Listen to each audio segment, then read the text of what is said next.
खालिस्तान ना कभी बना था, ना कभी बनेगा, ना कभी बनने देंगे बनेगा, तो गंदी हनेरी की तरह अपने टूटे शरीर से निकल जाएगा। कितना नाकाबिल आदमी हूं मैं, कितना नाकाबिल आदमी हूं कि मैं उस टॉप प्रायोरिटी वाले आदमी को बचा ही नहीं पाया, उसको भारत की एजेंसी मार के चली गई। कमाल की बात है, कमाल की बात है। नहीं, उसने क्या बोला मेरे खिलाफ? ऐसी बात आपने हिम्मत क्यों की कि वो ऐसी बात मेरे खिलाफ करे आपके स्टेशन के ऊपर? ये बिट्टा कौन होता है? मैं कहता हूं मेरे से बहस कर, बहस करो, बहस करो मेरे साथ। बेगुनाहों के कातलों पे राजनीति करने वालों, बहस करो मेरे साथ। पाकिस्तान वाला पंजाब क्यों नहीं चाहिए खालिस्तानियों को, ये हिंदुस्तान वाला पंजाब भी क्यों चाहिए?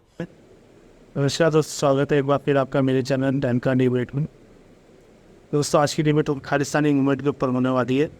आज की डिबेट में आप देखेंगे कैसे एम एस गुप्ता ने लाइव डिबेट के दौरान खालिस्तान समर्थक की जबकि कुटाई करी और उसके बाद उसको कैसे डिबेट से बाहर निकाला गया।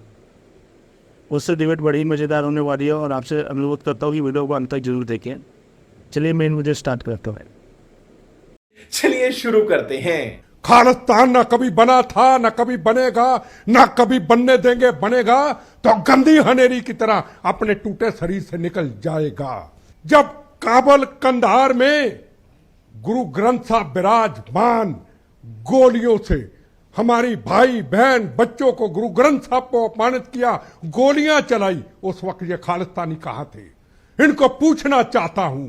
जब पाकिस्तान में शेरे पंजाब महाराज रणजीत सिंह के स्टैचू के टुकड़े टुकड़े कर दिए, गुरु नानक देव जी महाराज का वो ऐतिहासिक स्थान ग्रंथी की बेटी को किडनैप कर दिया, जगह जगह पे बेगुनाहों का कत्ल, कहां थे ये खालिस्तानी? ये खालिस्तानी नहीं है, ये कौम के गद्दार है, ये भारत मां के दुश्मन है। ये पाकिस्तान, भूखे नंगे पाकिस्तान पे टुकड़ों पे पलने वाले हैं। इनको बता देना चाहते हैं। आपने बिल्कुल बार बार कहा ये आज का भारत है, ये 7 साल पहले का भारत नहीं है। और ये भी बता दूं, इनको मारने वाली हमारी हिंदुस्तान की एजेंसी नहीं है, इनके अपने लोग हैं, इनकी अपनी ग्रुपिज्म है। ये पाकिस्तान के इशारों पे हुआ है, हमारा कोई रोल नहीं। पर ट्रूडो को ये पता नहीं है जी कि ये आज का भारत है। प्रधानमंत्री जी क्या कहते? मैं बीजेपी का नहीं हूं, क्या कहते हैं प्रधानमंत्री जी? हम किसी को छेड़ते नहीं, हमें जो छेड़े हम उसको छोड़ेंगे नहीं। अरे इन्होंने मजाक बना लिया। 2 करोड़ 2% सिख कौम, जिसको हिंदुस्तान ने क्या नहीं दिया, भारत मां ने क्या नहीं दिया? हिंदुस्तान के राष्ट्रपति ज्ञानी जैल सिंह, हिंदुस्तान के होम मिनिस्टर ज्ञानी जैल सिंह, हिंदुस्तान के प्रधानमंत्री 10 साल डॉक्टर मनमोहन सिंह, हिंदुस्तान के आर्मी चीफ कौन दिया? जगजीत सिंह अरोड़ा, हिंदुस्तान के एयर मार्शल सरदार अर्जन सिंह जी, हिंदुस्तान के एयर मार्शल धनोआ जी, हिंदुस्तान के पहले डिफेंस मिनिस्टर सरदार दिलबाग सिंह, 2% को हिंदुस्तान के फॉरेन मिनिस्टर सरदार स्वर्ण सिंह, हिंदुस्तान के chief justice of India 2 Khaira साहब और जस्टिस कुलदीप सिंह, ये हिंदुस्तान को दिए। क्या किसी ईसाई ने, क्या किसी हिंदू ने, क्या किसी मुसलमान ने क्या इतराज किया? 2% को दे दिया। मेरा एक सवाल है, देखो हम सरदार हैं, पर पहले मैं भारतीय हूं, मैं सरदार बाद में हूं। मैं ऐलान करता हूं, इस भारत की धरती के अंदर गुरु तेग बहादुर हिंद की चादर ने अपने शीश को निछावर किया था। हिंदू के लिए भी, कश्मीरी पंडित के लिए भी, मुस्लिम के लिए भी, ईसाई के लिए। इस भारत के अंदर गुरु गोविंद सिंह कलगीधर महाराज, पटना साहब में उनका जन्म स्थान था। आखिरी स्थान पता कहां था? कहां था? महाराष्ट्र में नंदेड़ साहब, जहां गुरु ग्रंथ साहब विराजमान। और लखपत गुजरात की धरती पर कल ही आया। गुरु नानक देव जी महाराज के पवित्र चरण, उनके साहबजादों की उनकी पवित्र चरण अभी भी विराजमान है।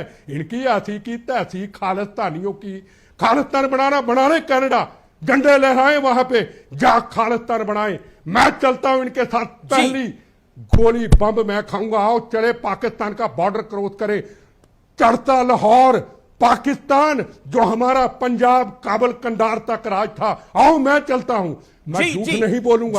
मौत से मेरी यारी, हम गंदी राजनीति नहीं करते। आपने बड़ी वैलिड बात बोली, लेकिन मैं इसको देखिए, इसके पॉलिटिक्स के भी 2 भाग हैं। मैं सिरसा साहब आपके पास आता हूं। सिरसा साहब देखिए, आप सरकार में हैं तो जिम्मेदारी आपकी बहुत बड़ी बनती है। कुछ सवाल बड़े गंभीर हैं। हमारे लोग भी कनाडा में रह रहे हैं, उनका क्या होगा, क्योंकि वो एक थ्रेट देख रहे हैं। पॉइंट नंबर 2, ये हम सब ने देखा भारत ने जो जोरदार एक्शन लिया, ये हम सब ने देखा भारतीय सरकार ने जो प्रोएक्टिव एक्शन लिया। लेकिन क्या आपको लगता है जिस तरह से कुछ, सब नहीं, कुछ लीडरान ये बात कह रहे हैं, कुछ नेता ये बात कह रहे हैं कि डिप्लोमेटिक फेलियर भी है ये एक तरह का?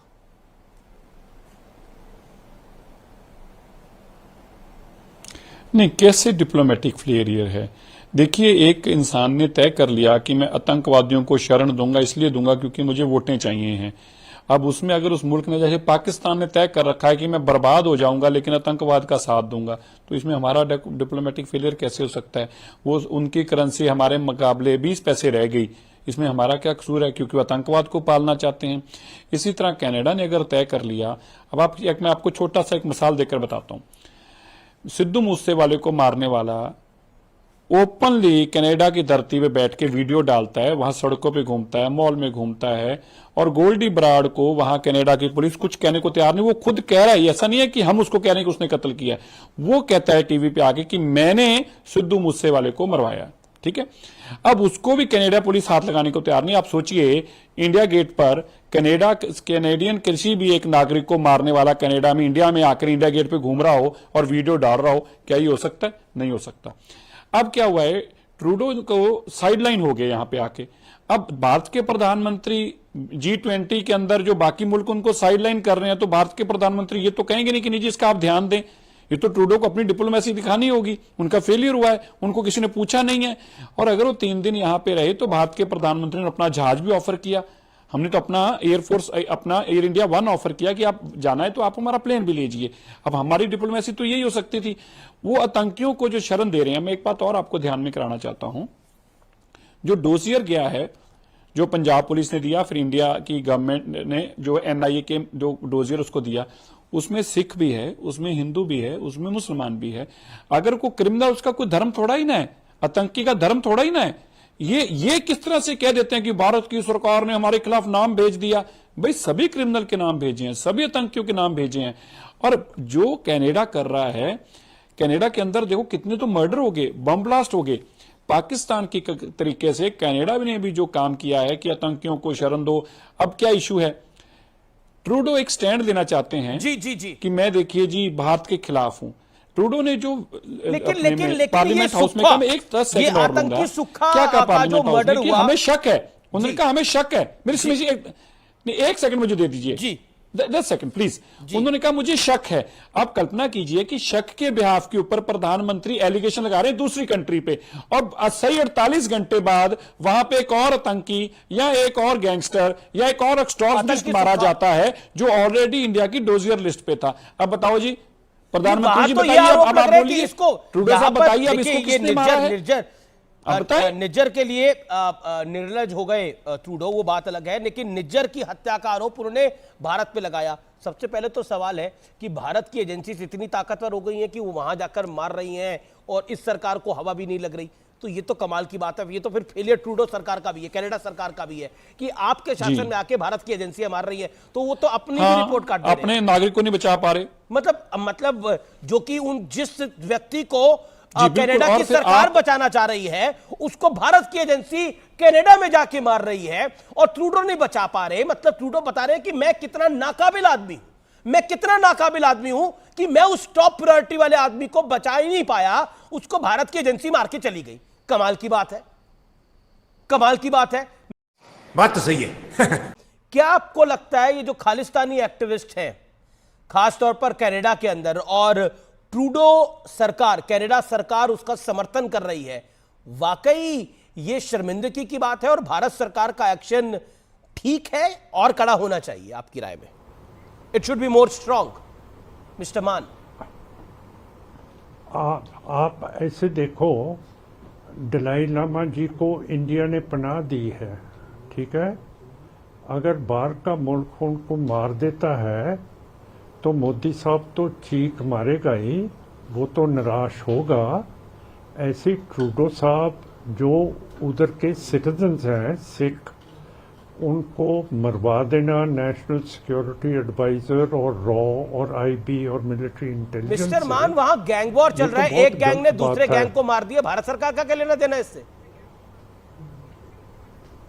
ये आपकी सोच है, पर कनाडा में सिखों को कत्ल कर देना, असैसिनेट कर देना, ये हमारी पार्टी ये तो सिखों का इसको कत्लेआम बहुत करने की खंडन बात करते हैं करती मान साहब, आपको जिन्होंने पंजाब में हजारों बेगुनाहों का कत्लेआम किया, उनकी बात करते हैं मान साहब, उनकी बात करते हैं मान साहब। MS बिट्टा बोल रहे हैं। आपने हजारों बच्चे पाकिस्तान के और हिंदुस्तान से एक आपने करके। भेजे कहां पे? कनाडा, अमेरिका, जर्मनी, तिरंगे झंडे का अपमान करने के लिए। आपने खालिस्तान मान साहब बनाना है तो चले जाओ पाकिस्तान, आपने खालिस्तान बनाना है चले जाओ कनाडा। बिट्टा साहब, आपने अपनी बात को रखा। बिट्टा साहब आपने let Mr. Maan come in. नहीं, Let Mr. बिल्कुल let नहीं, his- बिल्कुल he's a- नहीं। he's a- इन्होंने he's a member Bhagat of Singh को parliament. Let him आतंकवादी also कहा respond. था, Mr. इन्होंने भगत सिंह को सर, हम सर, बिल्कुल सर, Mr. बिट्टा, बिल्कुल बोलने की इजाजत नहीं। नहीं, इन्होंने भगत मिस्टर सिंह को बिट्टा, आतंकवादी आपने अपने कहा वक्तव्य था को रखा है, या आपके नहीं वक्तव्य कहा का था? सम्मान है। बिल्कुल मिस्टर नहीं, बिट्टा, you बिल्कुल made नहीं। your point. ये खालिस्तानी, Okay, PCR, ये बेगुनाहों के कातिल, Okay. ये खालिस्तान का Okay, hold on. बिल्कुल नहीं। इन्होंने कहा था भगत सिंह को आतंकवादी। ठीक है, पूछिए ओके। इनको, सिमरनजीत क्यों सिंह मान, कहा था भगत सिमरनजीत सिंह सिंह को मान, आतंकवादी? आप अरे ये कहते हो, आजाद मुल्क है। आप खालिस्तान की सपोर्टर बनते हो। मैं आपसे एक सिंपल क्वेश्चन पूछ रहा हूं, आप पंजाब जो पाकिस्तान वाला है उसकी डिमांड क्यों नहीं करते? आपको हिंदुस्तान वाला पंजाबी क्यों चाहिए? पाकिस्तान वाला पंजाब क्यों नहीं चाहिए? मैं आपसे पूछता हूँ, ये बिट्टा वो ही है जो अमृतसर कोतवाली में ब्लैक शीटर है, ये साइकिल चोर है, नहीं, देखिए, ये आप किसी ब्लैक गेस्ट के शीट बारे में बनी हुई है। ये नहीं, उसने क्या बोला मेरे खिलाफ? ऐसी बात आपने हिम्मत क्यों की कि वो ऐसी बात मेरे खिलाफ करे आपके स्टेशन के ऊपर?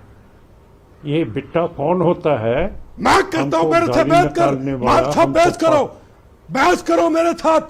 बेगुनाहों के कातलों पे राजनीति करने वालों, बहस करो मेरे साथ, 1 to 1 बहस करो। और हद हो गई यार, 10 ऐसे नंबरी लोगों के को आप साथ, बिठाएंगे 10 नंबरी के बहुत गलत साथ ना। मैं ये देशद्रोही है, इन्होंने देश को तोड़ने की बात की है, इन्होंने खालिस्तान की बात की है, हम नहीं बर्दाश्त करेंगे। आपने तो करना कर लो, मेरी जमीर नहीं है, आपकी जमीर एंकर साहब बनती है तो आप अपनी जमीर को देखिए। मैंने अपनी जमीर नहीं मारी, मेरे लिए हिंदुस्तान है, इसके लिए खालिस्तान है। इनके लिए पंजाब में बेगुनाहों का कत्लेआम करने वाले, उनको पैसे लेकर के विदेशों ने भेजा और इन्होंने माना तिरंगे झंडे का अपमान करने वाले सिमरनजीत सिंह भगत सिंह को आतंकवादी कहने वाले। why you वो support? मेरे Okay, बेटे से एक-एक करके, पूछो, मैं एक-एक करके पूछो, दोनों को ऑडियो कर दूंगा। सवाल Okay, पूछो मिस्टर बिट्टा इनसे। साहब, ये मान आप साहब ने देखिए, अपनी हिंदुस्तान भारत के को खिलाफ धर्म हम भी कुछ समझा नहीं था। सुनेंगे, आप जानते हैं। बिट्टा साहब, आप जानते हैं मेरे कार्यक्रम में भारत के खिलाफ हम भी कुछ नहीं सुनेंगे। फैक्चुअल कोई बात बोलेगा तो उसको बोलने का तो अधिकार आपने है, कैसे आपको भी बुला अधिकार लिया? है। जिन्होंने Okay, भगत सिंह को okay, आतंकवादी कहा, okay, कैसे बुला सिमरनजीत लिया? सिंह मान, अकेले बात कर लीजिए, बिल्कुल नहीं। सिमरनजीत सिंह मान, मजिंदर अरे सिंह, सरेआम आप भगत तो सिंह को झगड़ा आतंकवादी कराते करे, हो। तिरंगे झंडे का अपमान करे, कहते सेकंड, मैंने एक कहा सेकंड। और आप चैनल पे बुलाते एक सेकंड। ऐसे लोगों को। बिट्टा खुद साहब, कहते हैं मैंने आई आतंकवाद एग्री विद को यू, बात जो नहीं आप हो बात सकती। बोल रहे चैनल पे हैं, बुलाते मैं भारत के बिल्कुल खिलाफ बर्दाश्त हम भी करेंगे। नहीं कुछ हम सुनेंगे। नहीं लेकिन बर्दाश्त करेंगे। All audios down, all audios ये- down. Okay, Simranjit Singh Mann, all audios down. Simranjit Singh Mann, my straight question to you sir, मेरा सीधा सवाल है आपसे, और मेरा सवाल बहुत ही जिम्मेदारी भरा है। पाकिस्तान वाला पंजाब क्यों नहीं चाहिए खालिस्तानियों को? ये हिंदुस्तान वाला पंजाब ही क्यों चाहिए? और ये जो लोग हैं वो मात्र चंद लोग हैं। कनाडा के अंदर भी 15% के करीब लोग हैं ये लोग जो खालिस्तान चाहते हैं। बाकी तो खुश है। भारत के सिख तो नहीं चाहते हैं खालिस्तान, भारत के सिख तो यहां खुश है। और सिख कौम तो रक्षा के लिए बनी थी, हिंदू धर्म की। आप भूल गए क्या? गुरुओं ने जो पाठ पढ़ाए थे वो भूल चुके हैं आप लोग क्या? हम आज़ाद हैं, ना हिंदू हैं ना मुसलमान हैं। आप हमें इंसल्ट मत कीजिए कि हम हिंदू हैं। किसी ने नहीं बोला, मैंने बोला जरूरत कैसे हुई? कि सिख कौम हिंदुओं की रक्षा के लिए तब बनाई ये थी। कैसे जरूरत हुई तेरी? एक बिट्टे को 10 नंबर का जो बदमाश कोतवाली अमृतसर का है, उसके साथ तुम मेरी बात करा रहे हो? है कैसे जरूरत पड़ी तेरे को ऐसी बात करने की? क्यों नहीं बात? आप एक सांसद हैं, आप अपनी बात को बोलिए। रखिए, क्यों नहीं जरूरत होगी? अब आपसे तीखे सवाल पूछे जा रहे हैं। बिट्टा ने आपसे क्लियर पूछा कि आपको खालिस्तान क्यों चाहिए, खाते भारत की हो, गाते खालिस्तानियों की हो, तो क्यों नहीं आपसे सवाल पूछा जाएगा? आपको अगर चर्चा छोड़नी है तो छोड़ दीजिए, वो आपकी मर्जी है, लेकिन देश के खिलाफ, भारत के खिलाफ, भारतवासियों के खिलाफ बोलना अलाउड नहीं होगा। ऑडियो खोलिए इनका, ऑडियो खोलिए इनका। अरे मारे कस्सा है। और आप धमकाएंगे नहीं हमारे कैमरामैन को। ये हिंदुस्तान है, कानून से काम होगा। आप होंगे मेंबर ऑफ पार्लियामेंट, आपको समर्थन होगा कई दलों का, लेकिन ये हिंदुस्तान है सर। और बदमाश है। कौन बदमाश है? 10 नंबरी का है वो। एमएस बिट्टा जो आतंकियों से लड़ा वो बदमाश है आपकी राय के अंदर, और आप ये बात कह रहे हैं। देखा आपने लापरवाही का नतीजा है। दोस्तों, वीडियो को अंत तक देखने के लिए बहुत बहुत धन्यवाद। अगर आपको वीडियो पसंद आई है तो वीडियो को लाइक और शेयर जरूर करें। इस तरह जल्दी अगली वीडियो के साथ, तब तक के लिए जय हिंद, जय श्री राम।